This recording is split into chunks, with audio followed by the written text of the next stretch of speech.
We are black first. We put the black community at the top of the priority list. And so if you don't agree with that philosophy, then you should probably leave, because we keep it black around here. We're tired of people ignoring the community. We make the community our top priority because the community has problems that need to be solved. So we don't wait on politicians. We don't wait on white people. We don't wait on false black leadership. We don't even wait on other black people. If black people are not on code and not trying to build the community, we're not going to wait on you either. We don't celebrate you just because white people put you on TV or just because a white man gave you some money. We look at you based on what you're doing for the community. If you're not doing anything for the community, then you do not matter. So if you agree with that philosophy, use the hashtag B1. Put hashtag B1 in the chat. If you think that anything that I just said makes sense. If it doesn't make sense to you, then you're probably in the wrong platform. You're in the wrong place. You should probably just go ahead and go. It's okay. There's butter biscuits waiting for you in the oven. All right. So here's the deal. I had to go in and kind of address some of this because a lot of you were bringing this to my attention, that Barack Obama, strangely enough, Barack decided to make a statement about black men. And it was really interesting. It kind of threw a lot of people off. I think that a lot of people were kind of giving Barack a little bit of a pass, because he wasn't saying much. He was kind of just sitting in the cut, doing what he does, right? Doing his job. He works for the Democrats. That's what he does. He doesn't work for you. He works for the Democrats. Let's make sure we know the difference between the two. His loyalty is with the Democrats, not with you. You're maybe 8th on the list, but the Democrats are at the top of the list. And I think that's important to understand because this will explain why a lot of your black leadership, they don't get anything done. This is why your community does not make progress. This is why you do not move forward. So here's the deal. So Obama was sitting on the sidelines, campaigning for Biden, whatever, right? Nobody's going to give you a hard time over that, right? If you voted for Biden or Trump or anybody, just know nobody's going to give you a hard time over that. Nobody here really cares who you voted for. At least I don't. I really don't. I don't voter shame people based on who they voted for. I might tell you I think it's crazy and it don't make no sense to me, but that doesn't mean I can't still be your friend. We can't still be cool just as long as you respect my decision and I respect yours. That's what it is. But the problem is that there's a lot of voter suppression that occurs. A lot of voter suppression that occurs where the Democrats feel like they own black people. Now, you might say, well, but Dr. Boyce, slavery ended, over 150 years ago. Why would anybody think that they own black people? Well, when you allow politicians to go out and say things like, if you don't vote for me, then you ain't black. Well, then that's the type of ownership that we don't deserve, that we don't need to have. We don't need to have people out here claiming blackness. If you ain't black, then don't be claiming black people. Even if you are black, don't be claiming black people. Nobody can claim black people, right? You can claim your people. You could say that your people, like Barack. Barack was, not a bad president. I think he was very presidential. He's very smart. He did a better job than Donald Trump, in my opinion. But we know where your loyalty lied.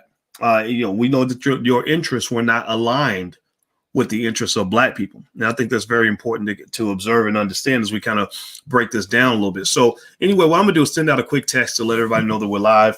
If you want to get on my text list, text the word Boyce to 31996. Please hit the thumbs up button. Text the word Boyce to 31996. And I'm about to read Barack's quote because I don't want to disrespect this man, but I have to tell the truth, and you guys know that that's what I do. And the truth does not set you free. The truth actually makes people get mad at you. But I'm going to just break it down based on the truth that I see. Okay, so hit the thumbs up button. Let me see here. All right, so here's the deal. Okay, so basically Barack was interviewing with The Atlantic. And The Atlantic is one of those real interesting outlets that you got to watch. You have to really watch The Atlantic real closely because The Atlantic is a liberal media outlet that basically does a lot of manipulation of black people. They allow their platform to be used to manipulate not just other people, but to manipulate the black community. It's used quite often for hit pieces. When Cornel West, years ago, when Cornel West was challenging Barack and basically saying, hey, look, we got you elected. We fought for you. What are you going to do for black folks? And they didn't like that message. Well, what they did was they got The Atlantic to lend their platform so that people like Melissa Harris Perry and Michael Eric Dyson could write nasty hit pieces against Cornel West. If you remember, Dyson wrote an article that was like 10,000 words or something. I mean, just ridiculously long, basically seeking to discredit Cornel West. That's how you can know. That's how you know when people are fighting dirty. That's how you know when they are running from the truth.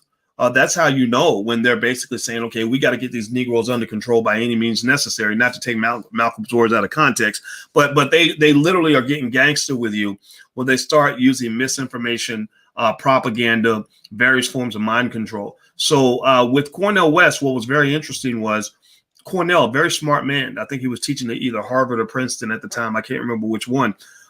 He was cool when he was an Obama guy. Right. When he was an Obama guy, it was all good. Everything's gravy. We love this guy. He's amazing. But when he starts to speak on behalf of the black community, pay attention now. He starts actually putting black people ahead of the Democratic Party.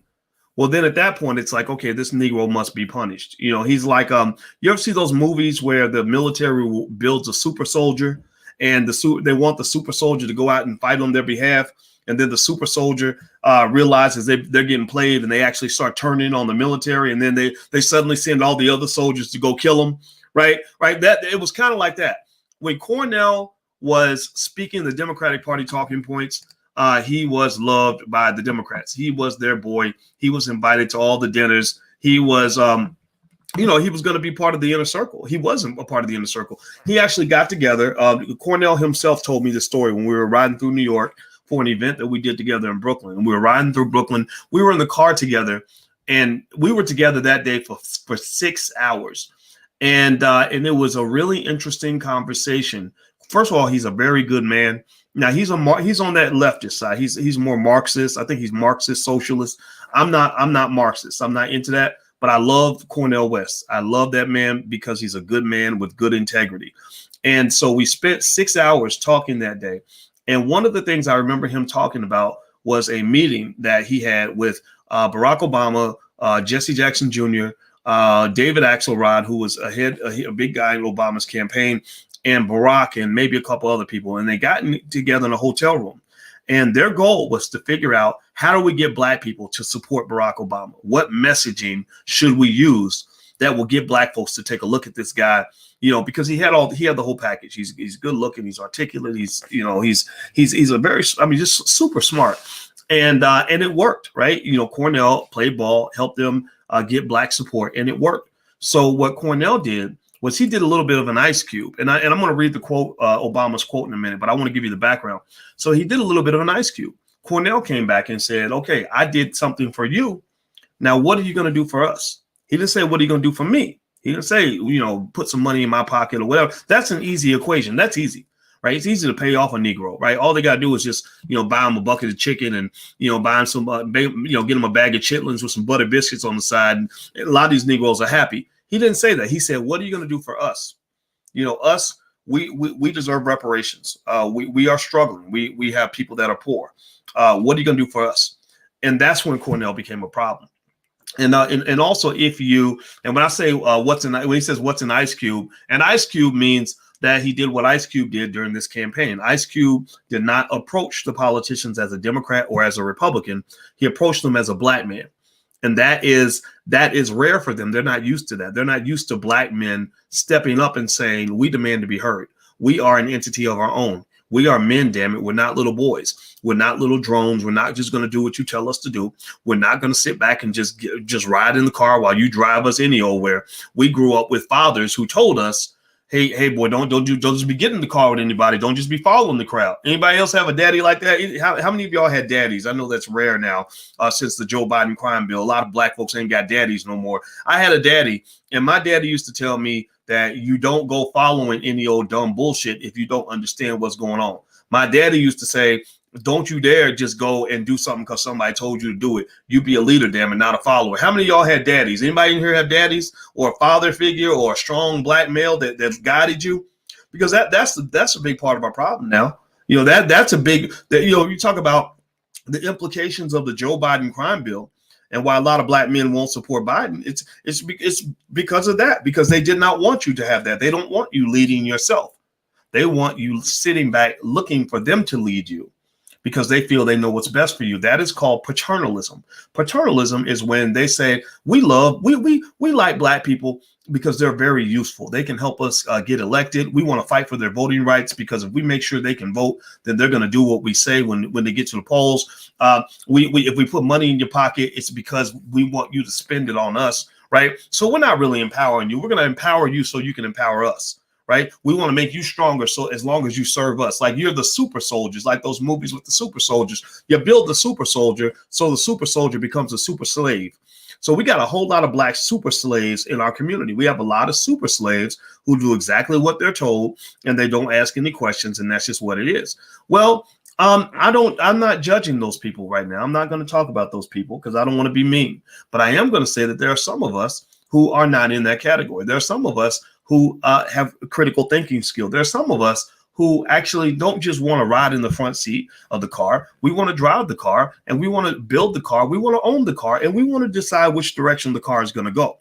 Well, those Negroes become a problem. Those black people become a problem. So let me read Obama's quote to you, and then I'm going to break it down for you in terms of why this quote was very problematic. And I really think Barack should apologize, but who gives a damn what I think? I'm just a guy talking shit on the internet, so I don't matter. Do me a favor, hit the thumbs up button. Please hit the thumbs up, share, and subscribe button if you haven't done it yet. All right. He says, it's interesting. This is what he said to The Atlantic. He said, it's interesting. People are writing about the fact that Trump increased his support among black men in the 2020 presidential election and the occasional rapper who supported Trump, Obama said. I have to remind myself that if you listen to rap music, it's all about the bling, the women, and the money. A lot of rap videos are using the same measures of what it means to be successful as Donald Trump is. Everything is gold plated. That insinuates itself and seeps into the culture. So, you know, I almost get this sense that he's kind of saying that black men, I kind of wish he had made that statement without including us in the conversation. Here's the problem. And if Barack or any of his friends, I lived 2 blocks from this man, right? And I have respect for him. I really am not a guy who considers himself to be a Barack Obama hater. I do not dislike this man. And I think he's very smart. So I know that we probably have 100 friends in common. So one of his friends will probably say, hey, you know, this crazy guy Boyce is talking smack about you on the internet. And I don't want it to come off that way. But I'm going to just say this. If you can't say something productive about black people and black men, then you're probably better off just keeping our name out of your mouth. Now, why do I say that? Well, because when Julianne Malveaux interviewed Barack and she brought in this word, the R word, the ugly R word that they don't like to say, the word reparations.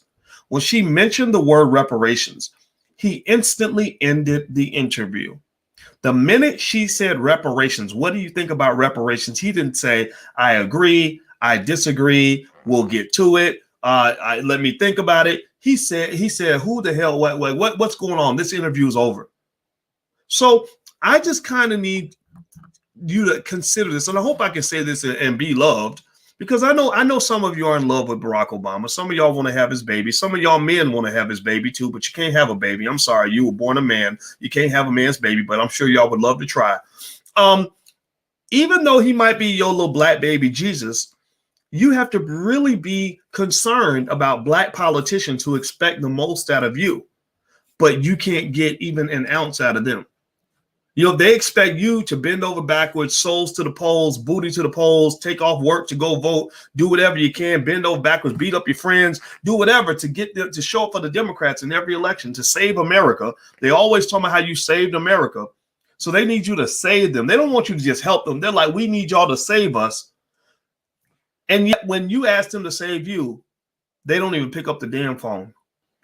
Well, I'm sorry, but I'll tell you like this. Give me a yes or no. If you had a friend, what if you had a friend who called you every time he needed you to save him, and you showed up every time because you loyal, because you good, you a good person, you want to really come through for your boy and you or your girl or whatever. And some of y'all got friends like that where every time they got a problem, they calling you and you're always saving them.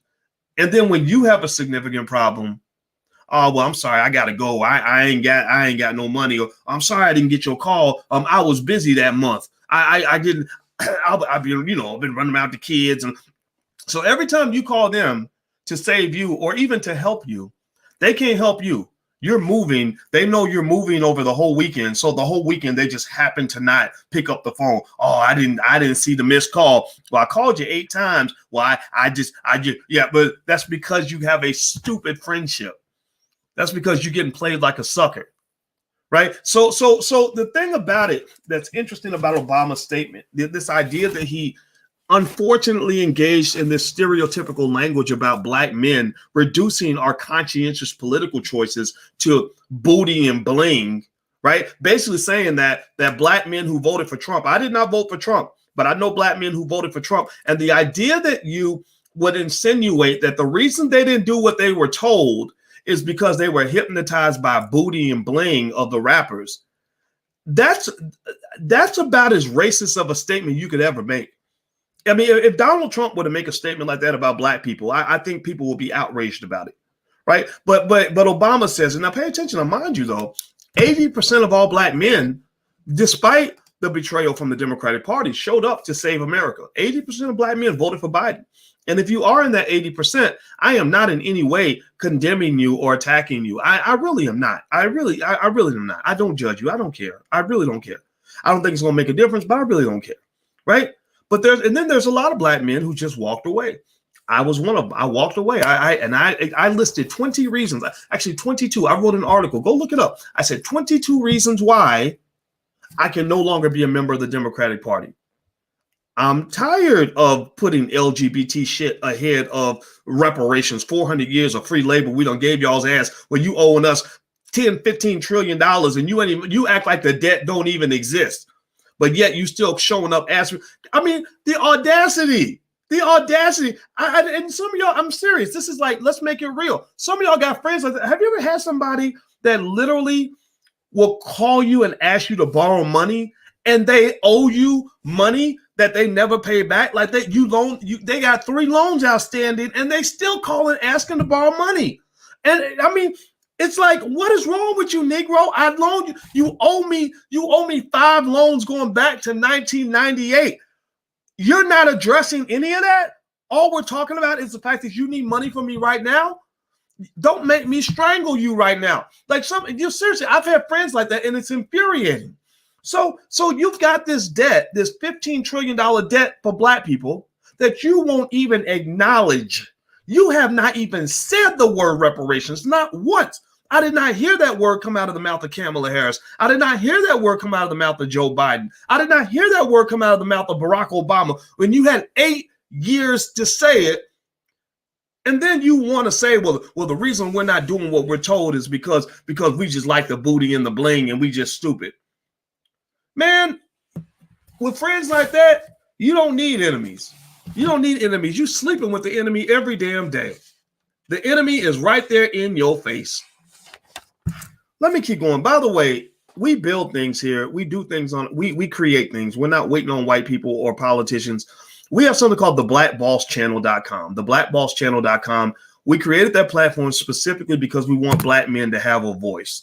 I'm a believer that nobody listens to black men, and that's why everybody was so upset when black men spoke up during this election. So to support this effort, my little contributions, we created the blackbosschannel.com. I hope you will subscribe. It's a YouTube platform where brothers go in there and talk about black male issues without a filter, without asking for anybody's permission. They could be Democrat, Republican, it doesn't even matter.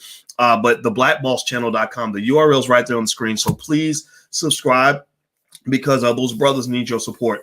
We need to listen to black men. We don't listen to black men in this society.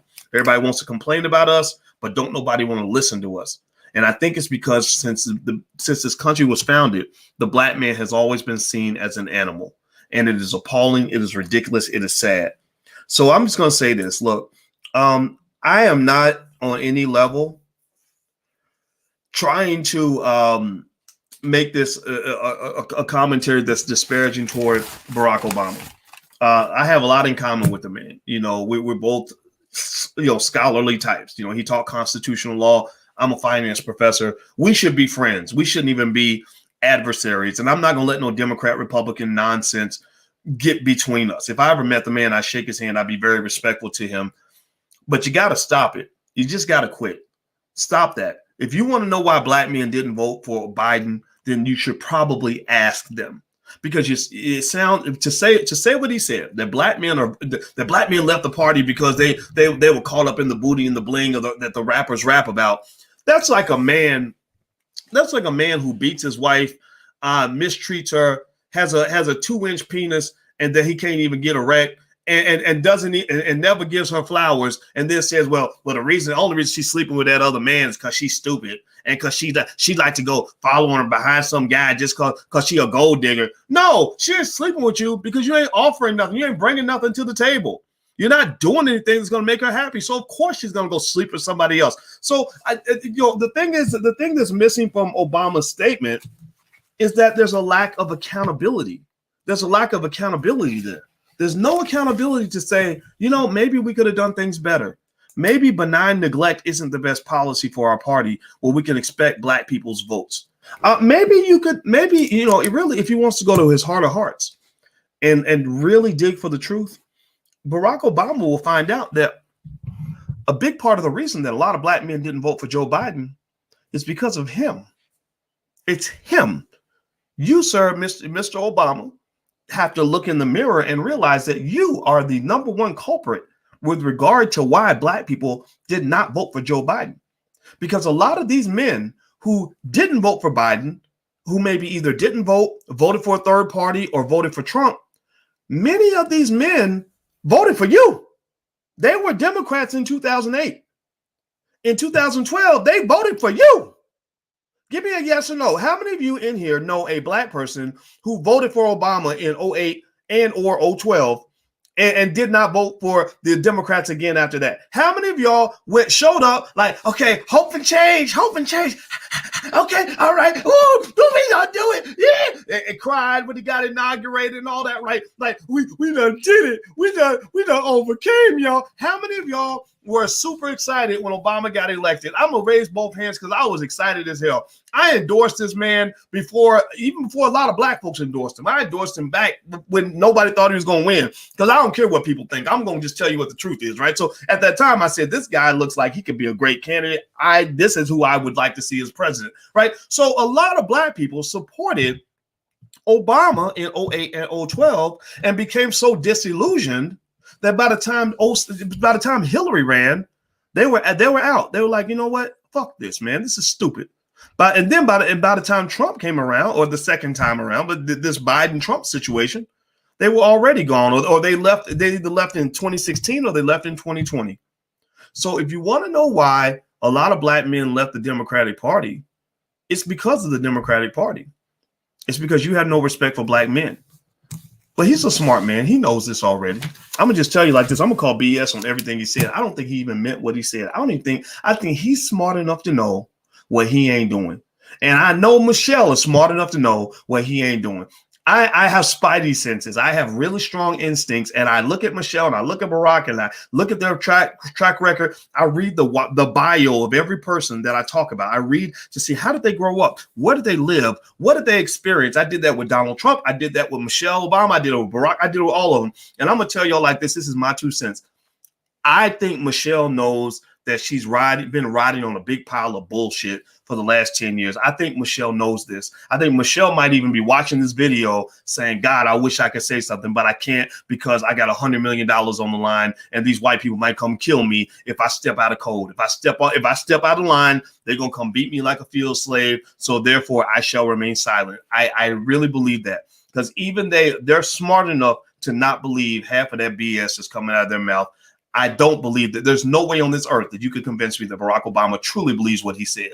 So stop it. Just stop it, man. Like black people, they love you enough that they'll forgive you for ignoring them. They'll love you enough where they'll forgive you for not even saying their name, for not mentioning reparations, for never using your presidential power to do the things that black people really need, for not putting black people at the top of your priority list, for putting gay people ahead of black people, whatever it is that you're doing, right? Even though there are gay black people, in which case that makes sense, right? But a lot of us are not gay. I know that I'm not. So that's not an issue that I'm going to go out and march and fight for, honestly, to tell you the truth. It doesn't mean I don't like it. Just means that we have other things we have to deal with as well. So at the end of the day, that's what it is. Just stop it. Go to Martha's Vineyard, to your mansion. Go make your Netflix movies and just sit to the side and shut the fuck up. Just do what you wanted. Ice Cube, you know, they told Ice Cube, well, I wish the rappers would just rap and not talk politics. Well, same thing might be true for former president. Just go and live your happy life and just be quiet. Like you know, and I'm a person that believes maybe you should ask for more from these people, but a lot of people don't agree with me, and that's okay. We got this. We can build on our own. But what we don't need are Black people in powerful positions that are undermining what we're attempting to do. Right? That's all we need. Just get out of the way. We got this. We can build. We got 1.4 trillion to work with. We can get it done. So I gotta go, guys.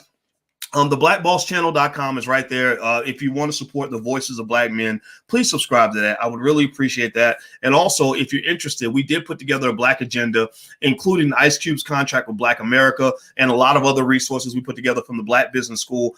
So if you want to take a look, go to theallblackagenda.com, theallblackagenda.com. So we're getting this done. It's going to happen. We would love to have your help. But we understand you're in a way you're controlled. In a way you are a slave. In a way you're not free enough to really say the things that really need to be said. So we're going to lean on the people in the community that really aren't afraid to say what needs to be said and to do what needs to be done. These politicians are not your friend. Some of these elite people you see on TV, they're not your friend. They're just people begging for jobs. And if they step out of line and really start helping Black folks, they're going to be punished. So it's okay. Forgive them, for they know not what they do. But the rest of us who know what's really going on, I would love to build with you. I would love to work with you, and I'm going to be here with you. So I got to go, guys. Hit the thumbs up button on your way out if you could. Dr. Claude Anderson is waiting for me. We're about to start the Powernomics Masterclass. So I'll see you guys soon. Take care. I'll talk to you soon.